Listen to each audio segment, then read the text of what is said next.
Saudara sedang apapun. Oh, Anda sedang belajar memasak hari ini, ya belajar masaklah. Kosong-kosong sambil terus dengerin apa yang Tuhan katakan. Itu lebih penting. Bukan apa yang kita katakan yang penting, bukan. Dalam pergumulan makin berat pergumulan kita. Yang dibutuhkan hari ini adalah kita perlu mendengar akan suaranya. Jadi cara doa mesti dirubah, saudara. Saya berkali-kali berkata, saya tidak pernah menaikkan sesuatu sebetulnya. Kalau itu bukan dari dorongan dia. Karena ya itu kan dari manusia, ya Allah dengar, saya tahu Allah dengar. Tapi akan jauh lebih luar biasa kalau kita belajar mendengar apa yang dia katakan. Baik juga kita minta, tapi akan lebih baik lagi kalau itu merupakan kebiasaan kita. Lebih banyak mendengar dia berbicara, sebab itu lebih bermanfaat, saudara. Tuhan senang enggak dengar doa kita? Senang. Anak dengar anaknya cerutah itu senang dia. Lucu-lucu ya, aneh-aneh, tetap senang. Tidak dibuang ke neraka kok, saudara. Tapi yang membuat perubahan ketika dia menyampaikan sesuatu yang dari hatinya sendiri. Yesus 1 jam dia berdoa. Tapi yang ditulis hanya singkat dari apa yang dia katakan. Berkali-kali Alkitab berkata, dia menyendiri ke tempat yang sunyi untuk berdoa. Yang dia omongin apa? Tidak ada rekod apa-apa. Akhirnya mereka minta diajar, Tuhan ajari kami berdoa. Dia ajari mereka berdoa. Bapak kami, singkat sekali. Dan dia pernah berkata, kalau berdoa jangan bertele-tele. Nah kita ini sukai bertele-tele. Makanya tele-tele terus hidupnya, saudara. Bertele-tele terus sih. Kita ini dididik jadi diplomat. Ya. Diplomat tuh kalau ngomong kan enggak mau terang-terangan. Tidak menyinggung perasaan negara lain, kan gitu, saudara. Dengan Tuhan kita juga berdiplomasi. Yang Tuhan katakan, kalau berdoa jangan bertele-tele. Nanti hidupmu tele-tele. Tole, katanya. Tak tambahi kalau mau tak. Jadi itu caranya, saudara. Banyak dengarlah. Dengan apapun yang kita sedang kerjakan. Kita punya kesempatan mendengar dia berbicara. Oke, lanjutkan lagi. Mazmur 46. Mazmur 46. Ayat yang ke-11.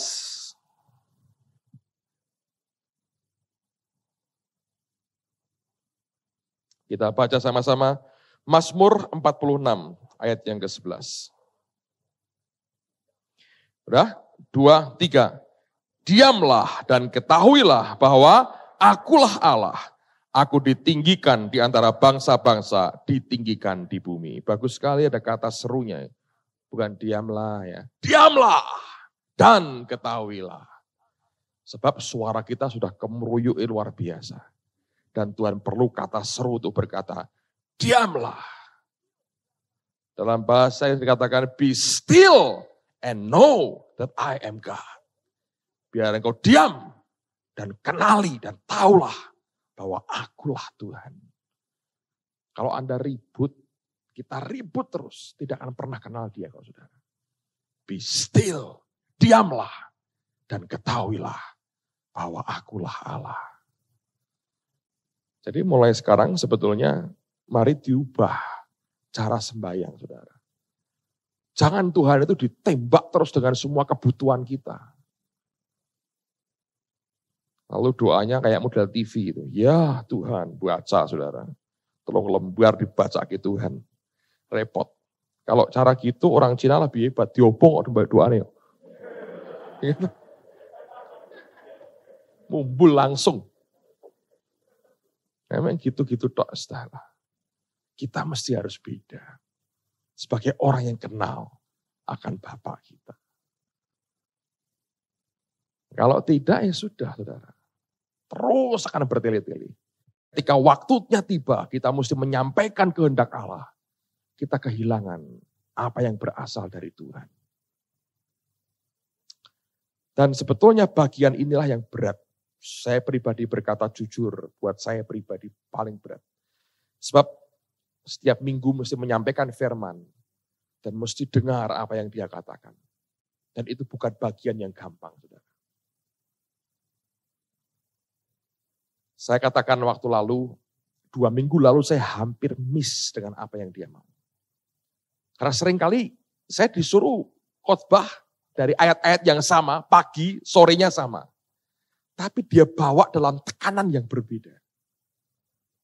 Dan saya berkata jujur, itu kalau bukan anugerah Tuhan yang terus-menerus, saudara. Susah sekali.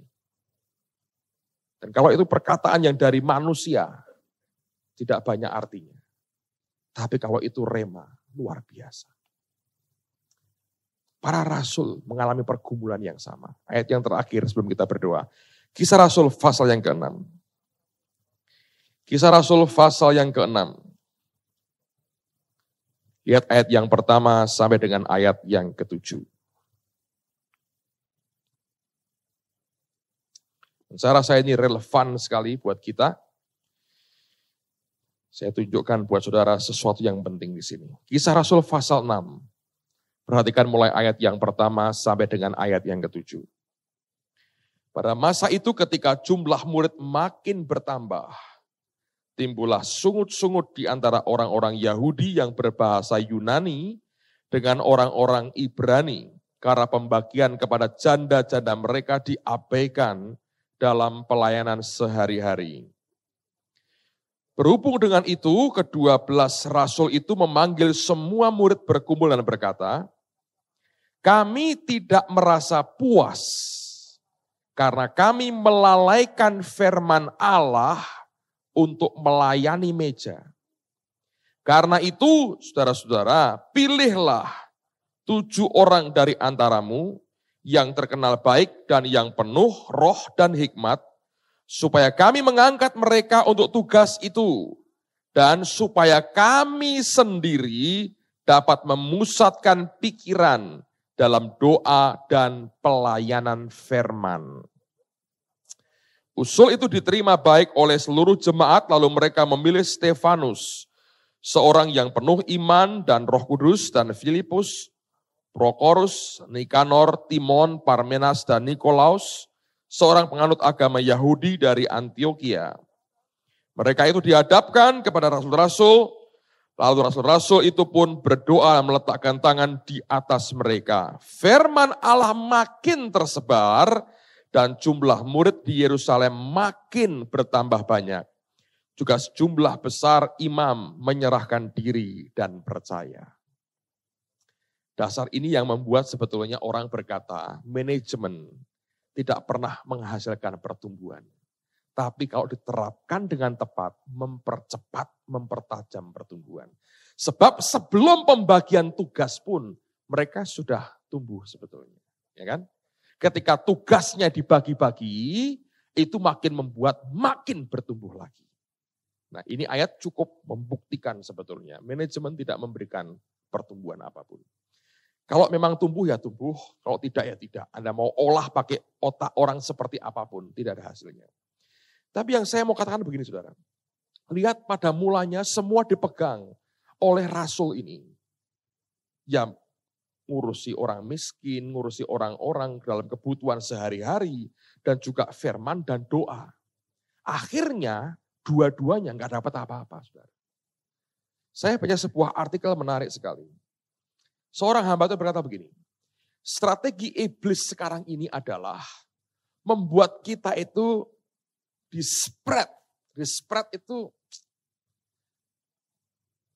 disebar, tapi bukan nyebar benih ya saudara. Seperti Anda tahu kulitnya martabak, nah itu ya, itu kan dari bulat kayak bola gitu ya, terus di-spread, dimelarno gitu ya. Bahasa Jawa bilang dibuat melar gitu.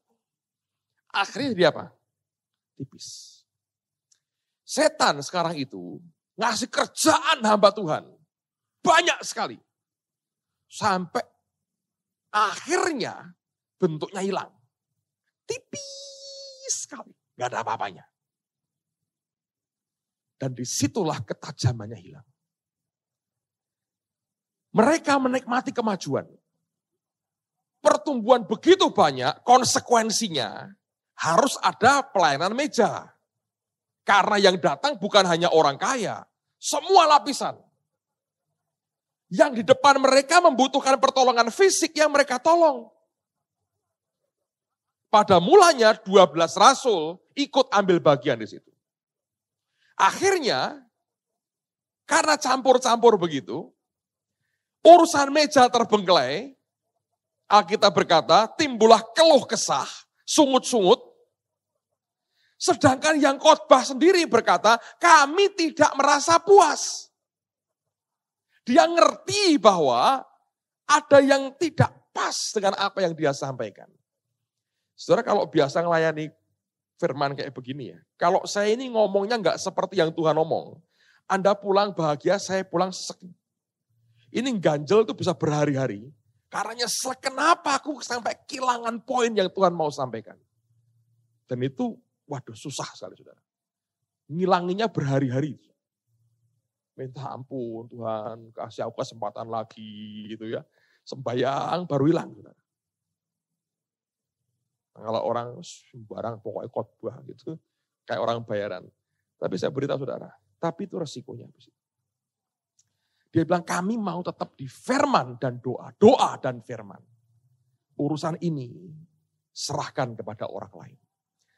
Nah sampai pada tingkat tertentu itu harus terjadi saudara.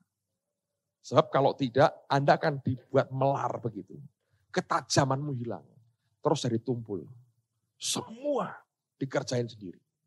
Dan itu menghasilkan tumpul. Kalau sudah tumpul ketahuan, naik mimbar gak ada apa-apanya, yang dipegang pun berantakan semua. Akhirnya muncul keluhan, komplain, sungut-sungut. Dan ketika dia menyampaikan firman pun dia tahu. Ini bukan seperti yang Tuhan kehendaki. Saudara, ini bagian yang tidak gampang. Petrus mengingatkan. Satu lagi ayat saya ingat saudara. Dengan ini benar-benar selesai kalau Tuhan kehendaki. Oke, coba buka 2 Petrus pasal yang pertama, ayat yang ke-20 dan 21. 2 Petrus 1 ayat 20 dan 21. Yang terutama harus kamu ketahui ialah bahwa nubuat-nubuat dalam kitab suci tidak boleh ditafsirkan menurut kehendak sendiri. Sebab tidak pernah nubuat dihasilkan oleh kehendak manusia. Tetapi oleh dorongan Roh Kudus, orang-orang berbicara atas nama Allah. Jadi kalau aslinya itu karena Roh Tuhan yang bicara, maka ketika kita menjelaskan pun harus karena kehendak daripada Roh Tuhan. Nah, Paulus itu orang yang ngerti betul akan kehendak Tuhan dan Tuhannya. Tapi lihat bahwa apa yang dia tulis pun sebetulnya bukan hal yang gampang. Coba buka pada pasal 3 di 2 Petrus yang sama. Pasal 3 ayat yang ke-15 mulai. Anggaplah kesabaran Tuhan kita sebagai kesempatan bagimu untuk beroleh selamat. Seperti juga Paulus saudara kita yang kekasih, telah menulis kepadamu menurut hikmat yang dikaruniakan kepadanya. Jadi nulisnya pun itu mesti ada hikmatnya. Itu pun bukan dari dirinya, tapi dia terima dari Allah. Hikmat yang dikaruniakan kepadanya. Ingat ini bukan karena pinternya Paulus loh saudara. Memang betul, nah ini yang tadi malam saya ngomong sama istri saya. Saya ceritakan pada saudara apa-apalah. Memang betul Paulus itu secara naturalnya dia jenius. Dididik oleh seorang yang paling hebat zaman itu namanya Gamaliel. Ini orang hebat. Alkitab berkata dia mengaku dia ikut mazhab yang paling keras. Dia tahu kebenaran ayat. Jadi secara naturalnya ini orang pintar. Dulu papi saya selalu ngomong gini sama saya. Karena ketika saya ini sudah mulai pelayanan ya sambil kuliah, kadang-kadang dia melihat saya ini wegah kuliah. Jadi lebih senang khotbah, pelayanan lebih suka. Terus dia ngomong begini, kamu nih boleh jadi pendeta. Tapi ingat, Petrus sama Paulus itu lain katanya. Lainnya di mana? Ya dipakai Tuhan, tapi Petrus itu cuma nelayan. Paulus orang pinter. Makanya suratnya Petrus sedikit, surat Paulusnya banyak katanya. Jadi kamu mesti sekolah katanya. Supaya nanti kamu dipakai kayak Paulus. Bukan kayak Petrus, goblok-goblokan tok gitu. Ngerti nih mancing katanya. Itu yang dia hanya mau supaya saya sekolahnya selesai. Itu aja saudara. Nah, Paulus itu memang orang yang secara naturalnya kan pinter. Waktu dia ketemu Tuhan, dia jadi bodoh.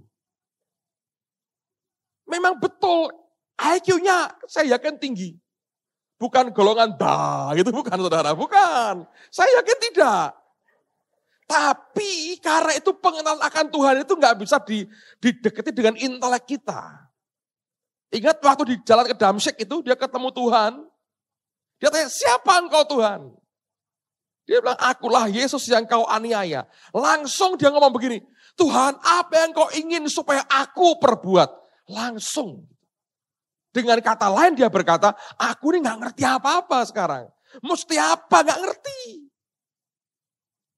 Gitu ya saudara ya. Nah, saya ngomong sama saya gini. Saya ini, entah betul entah tidak lah, minimal menurut perasaan saya, minimal menurut Pak Yusak Cipto, katanya saya ini orang intelek. Katanya. Sebab di Cirebon saya sikat sekali terus yang balasnya bolak-balik saudara. Setiap khotbah saya sikati terus sekarang. Tapi orangnya baik sekali. Nah, jadi saya bilang at least ya kata orang, kata Pak Yusak saya ini katanya intelek. Nah sehingga sekarang ini saya kesulitan. Saya kalau khotbah berkali-kali berkata begini, saudara ikut Tuhan tuh goblok-goblok, kan aku kira iso popo. Anda sebetulnya tidak setuju. Ya. Saudara ini sebetulnya dia punya lah, otak dia punya lah, dia orang belajar lah. Dia baca buku, dia dengerin orang lain, dia belajar lah, dia kerja keras lah untuk itu. Itu hanya omongan tok untuk merendahkan hatinya, tapi sebenarnya dihapusi. Orang goblok wih. Masih gitu kan? Coba di MK tuh, wah tapi tidak segoblok yang dia gambarkan lah. Usia cuma goblok wih. Mesti gitu saudara.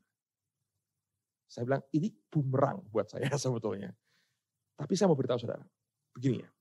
Sebab Allah tidak bisa didekati dengan intelek kita. Tiba-tiba kita ketemu Tuhan jadi orang bodoh. Kenapa? Karena yang di otak ini gak jalan semua. It doesn't work gitu loh saudara. Coba nih. Nggak bisa berfungsi gitu loh. Untuk mendekati Tuhan atau ngerti dia. Lalu, aku gak ngerti. Jadi seperti begini. Seperti Anda itu lulusan fakultas teknik kimia. Ngerti tentang zat ini, pinter nak karuan. Tiba-tiba Anda diminta untuk ujian nembang. Hidromilir gitu. Hayo pakai oil matematikamu saudara. Ya, itu seperti begitu itu karena dunia yang berbeda. Jadi ilmu kimianya itu gak payu. Ketika masuk ke alam nembang ini, karena uro-uro ini saudara tidak masuk di sini. Sama. Secara akademis mungkin, kita ini mungkin dinilai orang terlalu goblok gitu loh saudara. Tapi karena ini dunia berbeda ternyata. Jadi ini tidak bisa jalan semua. Mau dimasukkan, keliru semua. Nembang itu Anda lihat dari segi kimianya itu apa nih? Jadi ini yang terjadi. Petrus berkata apa? Seperti juga Paulus, saudara kita yang kekasih, telah menulis kepadamu menurut hikmat yang dikaruniakan kepadanya. Jadi kalau dia nulis itu bukan karena didikannya Gamaliel, jadi kayak begitu, enggak. Tapi hikmat yang diberikan kepadanya, itu pun dia terima dari Tuhan. Ya, teruskan lagi. Hal itu dibuatnya dalam semua suratnya. Ini hebat sekali, tidak satu pun pakai maunya sendiri, tapi dibuat dalam semua suratnya. Apabila ia berbicara tentang perkara-perkara ini. Dalam surat-suratnya itu ada hal-hal yang sukar difahami. Sehingga orang-orang yang tidak memahaminya, hati-hati kalau dengerin itu jangan asal ya tapi tidak paham saudara. Sehingga orang-orang yang tidak memahaminya dan yang tidak teguh imannya, memutarbalikkannya menjadi apa? Kebinasaan mereka sendiri, sama seperti yang juga mereka buat dengan tulisan-tulisan yang lain. Jadi hal rohani ini yang kita harus mengerti. Tidak bisa didekati dengan intelek kita. Dan kembali apa yang Paulus katakan, yang dia tuliskan dalam semua suratnya, itu karena hikmat yang dia terima sebagai karunia Allah. Oleh karena itu saudara sekalian, sekali lagi saya berkata, yang kita butuhkan bukan banyak perkataan, tapi perkataan yang berasal dari Dia. Dan kalau itu keluar dari hidup kita, akan memberkati orang-orang sekitar kita. Amen, saudara. Mari kita berdoa sama-sama. Penyembuhku, Kaulah Tuhan yang sembuhkan. Kau berfirman, sembuhkan sakitku. Kaulah Tuhan penyembuhku. You are the God that healeth me. You are the God, my healer. You send your word and healed my disease. You are the God, my healer. You are the God that healeth me. You are the God, my healer. You sent your word and healed my disease. You are the God, my healer.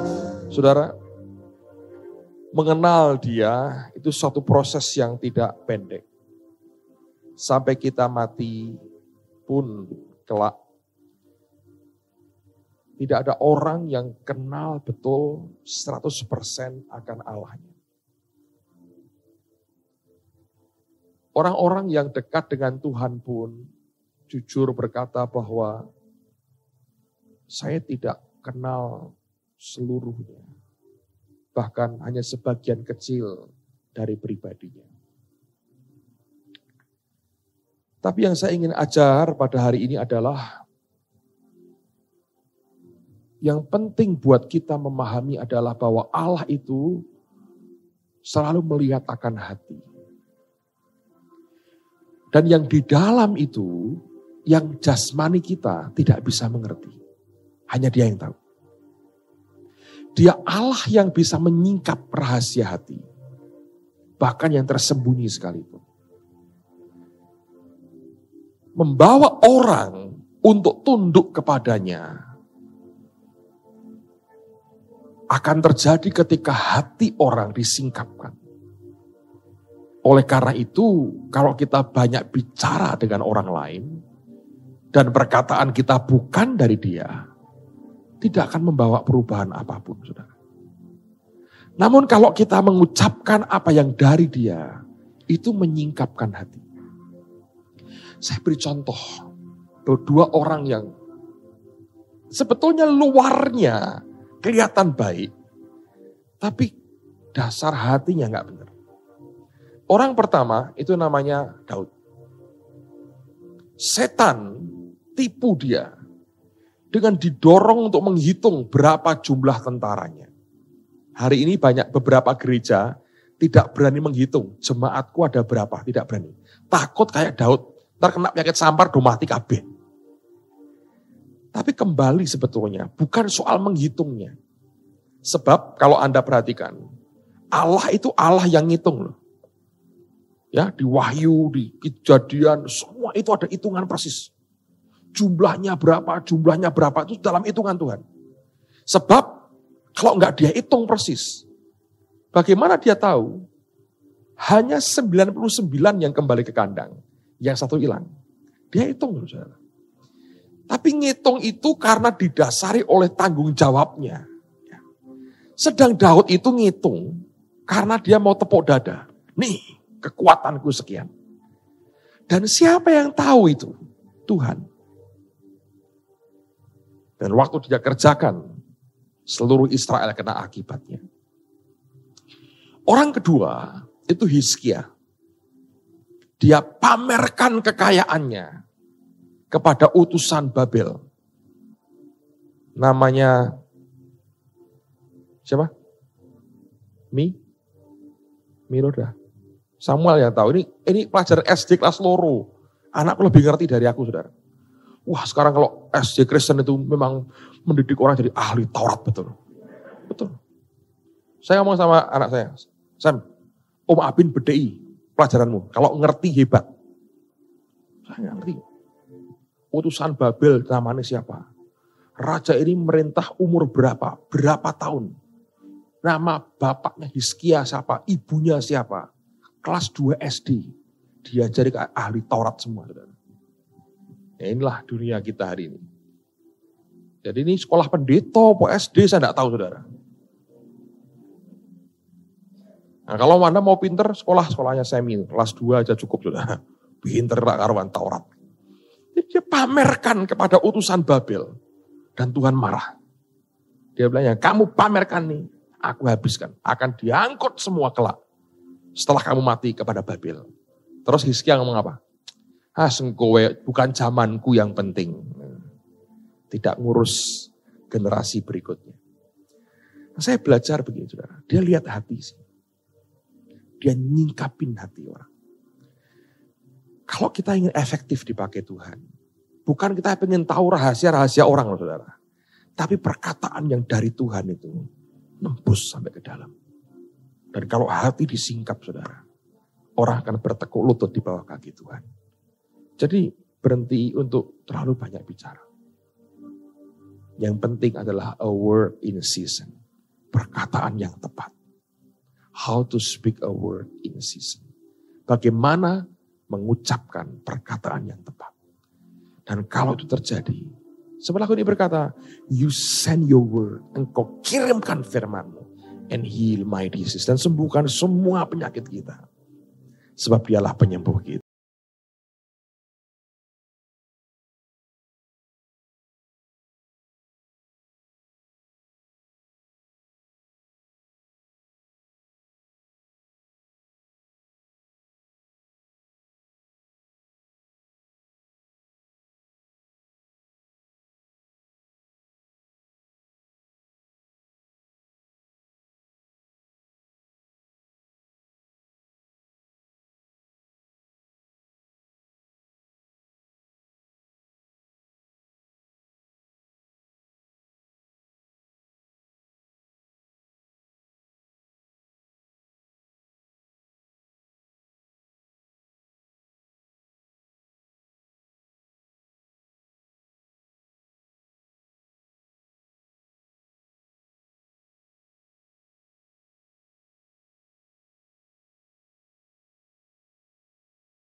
You send your word and heal my disease. You are Omega, my healer. Kaulah Tuhan penyembuhku, Kaulah Tuhan penyembuhku, Kaulah Tuhan yang sembuhkan. Kau berfirman, sembuhkan sakitku. Kaulah Tuhan penyembuhku. Kaulah Tuhan penyembuhku.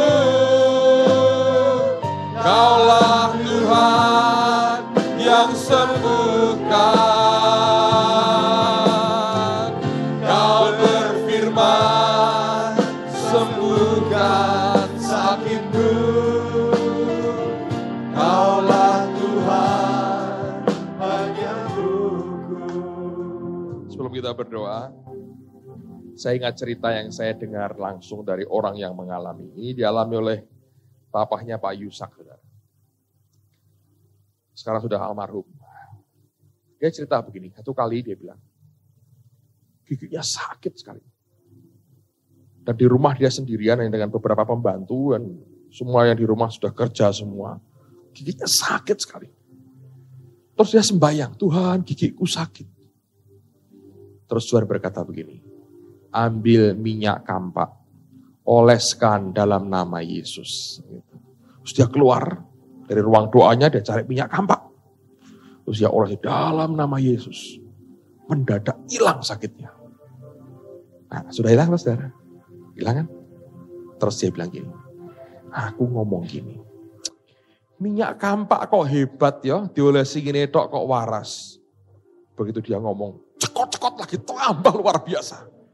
Tuhan ampuni, Tuhan bilang, yang nyembuhkan bukan minyak kampak, aku yang nyembuhkan. Bagianmu taat. Ya Tuhan, ampun Tuhan. Tuhan bilang, olesi lagi, hilang, tidak pernah muncul lagi. Saya kenal Tuhan itu begitu saudara. Itu dia, itu pribadinya. Jadi kalau saudara mau berkenalan dengan dia akan senang sekali. Walaupun Anda merasa sudah kenal, Anda sudah tahu saudara. Tapi kalau kita bisa spend time, terus setiap saat dalam hidup kita hanya mengizinkan dia berbicara banyak. Dan kita mendengar banyak. Saudara akan menikmati dia dalam hidupnya. Amen saudara. Tidak ada hal yang terlalu berat. Saya yakin semua akan bisa dilewati dengan baik. Asal kita mau ikuti apa yang dia mau dalam hidup kita. Nanti kan tiba-tiba engkau menyadari, iya semua dari dia. Semua oleh dia. Akhirnya kemuliaan hanya bagi dia. Amen saudara. Mari angkat tangan sama-sama saya lagi. Tuhan hamba berdoa, engkau meteraikan setiap kebenaran yang kami terima. Dalam nama Tuhan Yesus. Biarkan mulai hari ini kayak hidup dan doa kami diubah. Bukanlah kami yang banyak bicara, tapi mengizinkan engkau yang banyak berbicara kepada kami. Satu perkataan singkat daripadamu cukup buat hidup kami Tuhan. Dibandingkan dengan jutaan kalimat yang keluar dari mulut kami. Cukup satu kata daripadamu. Ajarkan ini pada umatmu. Kami cinta engkau Tuhan. We love you Holy Spirit.